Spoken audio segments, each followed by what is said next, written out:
Vamos falar do Cruzeiro, que já jogou nesta rodada, tá de olho já na 33ª rodada do Brasileirão. Samuel Venâncio está chegando para trazer detalhes da equipe celeste aqui na Itatiaia. Samuel, um abraço, boa tarde. Boa tarde, João Vitor Cirilo, boa tarde pro amigo ligado aqui no programa Bastidores, esperando aquele capricho no retorno. 1h40, João Vitor Cirilo, muito bem, muito obrigado a todos que estão fazendo o programa neste domingão. Mas, João Vitor Cirilo, você falou aí, o Cruzeiro jogou na rodada, empatou com o Cuiabá e o negócio poderia ficar ainda pior, porque teve Oeste e Figueirense na rodada. Sim. E o Cruzeiro podia terminar a rodada a 3 pontos do Z4, hein? Depois de abrir uma vantagem, de ficar mais perto do G4 do que do Z4, só que são 4 jogos sem vencer dentro da Série B. Isso complicou a situação de vez, deixou o Cruzeiro com chance praticamente inexistente de acesso. E aí lá embaixo o negócio poderia piorar, só que o Figueirense conseguiu perder pro Oeste. Esse Oeste que já vai vir aí enfrentar o Cruzeiro no Indepa. Depois do jogo contra o Sampaio, o Cruzeiro pega o Oeste no Independência.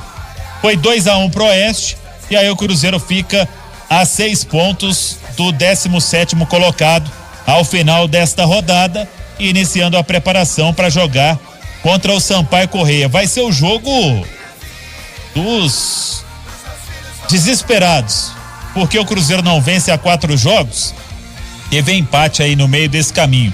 Aliás, foram 3 empates e 1 derrota. E o Sampaio tomou 4 chineladas seguidas. O Sampaio estava lá, teve no G4, falando de acesso, perdeu os 4 últimos jogos, foi derrotado de virada ontem pelo CSA que está no G4 agora, e é este o compromisso na próxima rodada da Série B, Cirilo. Ô Samuel, dos últimos 6 jogos do Sampaio, acrescente aí mais uma derrota, que foi aquela pro América, e um empate. Então são 6 jogos, ô Panzi, que o Sampaio já não vence. É assim, se for pegar a campanha como um todo, pelo que o Sampaio apresentou lá no início, acaba saindo no lucro, justamente pelo desempenho que foi acima do esperado. Mas nessa reta final acabou decepcionando. Não dá nem para dizer que seja um saldo negativo em se tratando de Sampaio Corrêa, né? Era um time que ficou lanterna da competição durante um bom tempo, a briga pelo rebaixamento, de repente dá um salto na tabela, passa a sonhar com o G4 e depois perde o fôlego, né? Aí vem elenco, vem qualidade do time, a parte física pesa também, muita viagem, né, para essas equipes nessa Série B, são viagens longas, não é fácil. E é difícil não falar como torcedor, falar como jornalista, mas eu acho que o saldo pro Sampaio Corrêa acaba sendo positivo, se permanecer na Série B, ter tempo de fazer um planejamento pro ano que vem, perto do que se desenhou lá naquele início pro Sampaio Corrêa, uma permanência tranquila. Eu acho que o saldo é positivo. Acho que é por aí também, o Samuel, você destacou bem, né? Quanto à situação de briga contra o rebaixamento, o Náutico ainda joga na rodada, pode chegar a 38, o Figueirense que jogou também poderia chegar a 38, então no fim das contas, o Samuel, essa vitória do Oeste, aliás, o Oeste, hein? Há 3 jogos já sem derrota, com 2 vitórias e 1 empate, vai sonhando ainda com a permanência. Mas e esse Cruzeiro, Samuel, pro duelo de sexta-feira, o que tá planejando aí o Filipão? Já tá planejando, é claro, o Filipão pro próximo jogo, Samuel? Pois é, teve treino ontem, a reapresentação, e teve trabalho hoje pela manhã. Ele não tem o Manuel, que vai cumprir suspensão pelo 3º cartão amarelo. Aí, vamos ver. Eu, com toda sinceridade, ainda mais tendo essa diferença de 6 pontos, faltam 18, não sei o que pensa o Edu Panzi, mas era hora de já fazer testes, observar, porque o Panzi, o Cruzeiro vai ter que fazer uma limpa gigantesca nesse futebol para, primeiro, ter um time competitivo no ano que vem, vai ter que buscar reforço. E para reduzir folha, vai ter que tirar gente demais nesse elenco aí, e um pessoal que não deu resultado em campo, essa que é a verdade, hein, Panzi? Pois é, Samuel, um abraço pra você.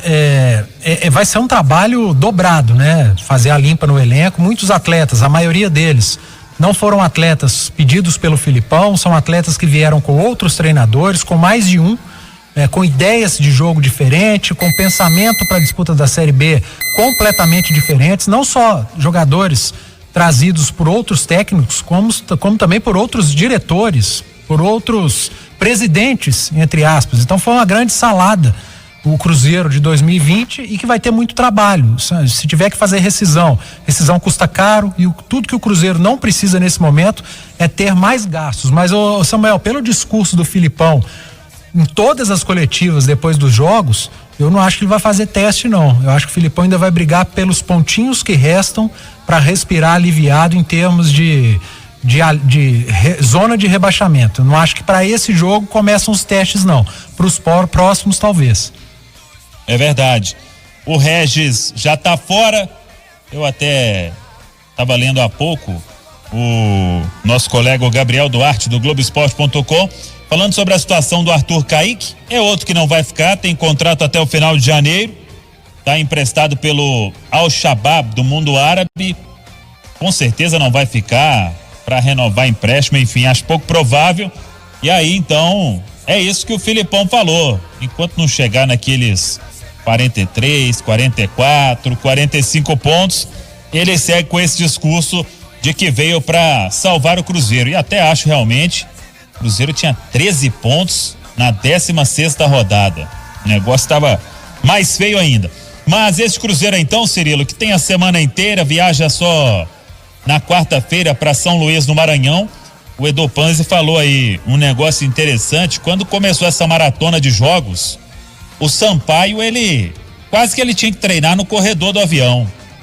Ele vinha para Belo Horizonte, aí depois retornava para São Luís, depois já jogava em Floripa. Então foi uma loucura, e pro Sampaio Corrêa isso pesou, tanto que chegou uma hora que o Léo Condé perdeu vários atletas por lesão e isso acabou atrapalhando, mas não deixa de ser, como disse o Panzi, uma ótima campanha do Sampaio Corrêa. Então é este o Cruzeiro, e depois do centenário vai aí para esse primeiro compromisso na temporada, no ano de 2021. A temporada ela segue até o final da Série B.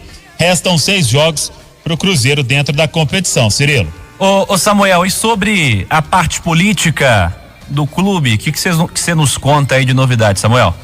Então, teve a polêmica eleição no Conselho Deliberativo do Cruzeiro para escolher 220 conselheiros efetivos, 110 conselheiros suplentes, e foi aquela eleição que associados tentaram suspender na justiça. Acabou que a eleição aconteceu, foi ontem, 220 conselheiros efetivos e 110 suplentes eleitos. Dos nomes, tem 2 que chegaram a ser excluídos do conselho por terem recebido remuneração durante a última gestão: o João José de Abdala de Brito e o Paulo Henrique de Melo Peluso. A Itatiaia procurou o Cruzeiro informou que o João José de Abdala, após a apuração dos recebimentos, ele devolveu os valores corrigidos, e o Paulo Henrique Peluso chegou a emitir notas fiscais, mas que nunca recebeu, e isso comprovou a auditoria feita pelo Complice. E aí então esses 2 estão. Outros 9 ficaram fora da nova formação, outros 9 que foram remunerados, incluindo aí o ex-diretor-geral do Cruzeiro, o Sérgio Nonato, o ex-diretor na gestão passada. Outros remunerados são conselheiros natos, aí tem que passar por aquele processo de exclusão com a formação da comissão de ética. Entre os novos conselheiros, o Bruno Santos de Oliveira e o Pedro Júnior de Oliveira, filhos do Pedro Lourenço, patrocinador master do Cruzeiro. Alberto Medioli, irmão do Vitório Medioli, diretor do Grupo Sada. Paulo Henrique Pentanha Guimarães, do Banco BS2, o Pietro Sportelli, da ETRA, Regis Guimarães Campos e Regis Pinheiro de Campos, da Encamp, o Alexandre Azevedo, do Grupo Séculos, Igor Mascarenhas, que é o secretário de Estado de Governo. 4 membros do Conselho Gestor foram reeleitos: o Saulo Frois, o Carlos Ferreira Rocha, Jarbas Matias dos Reis e o Alexandre de Souza Faria. E também estão aí entre os conselheiros efetivos o superintendente jurídico do Cruzeiro, Flávio Bozon, e o advogado tributarista João Paulo Almeida Melo, os conselheiros eleitos para o triênio 2023, Cirilo. E que o conselho entenda a importância que tem na vida política do clube, né? Nas decisões do clube, que seja um mandato, um período importante também nesse sentido. Samuel, só pra gente fechar rapidamente, um susto hoje envolvendo um ex-jogador do Cruzeiro, não sei nem se dá pra falar como susto, uma situação realmente daquelas, hein, Samuel? Exatamente, o meia Alex Apolinário, o Alex que veio pro Cruzeiro depois de arrebentar em uma Copa São Paulo, atuou na base do Cruzeiro, um destaque na base, quando foi pro profissional não conseguiu repetir as atuações, ele teve uma sequência de parada cardiorrespiratória. Deixa eu até pegar a nota aqui que foi enviada pelo Alverca de Portugal. É o clube até do Bruno Vicentim, que passou pelo Cruzeiro. Ele foi reanimado ainda em campo e neste momento está no Hospital Vila Franca de Xira para continuar a recuperação.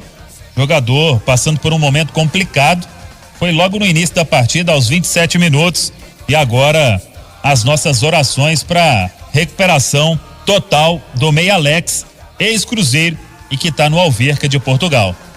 É isso, Samuel, você volta já no Bola Premiada, né? Exatamente, com o nosso Thiago Reis dentro do Bola Premiada. Tirilo. Combinado, você gosta também, né, Samuel Venâncio? O Thiago lança e eu copio. Grande abraço, Samuel Venâncio. 1h51.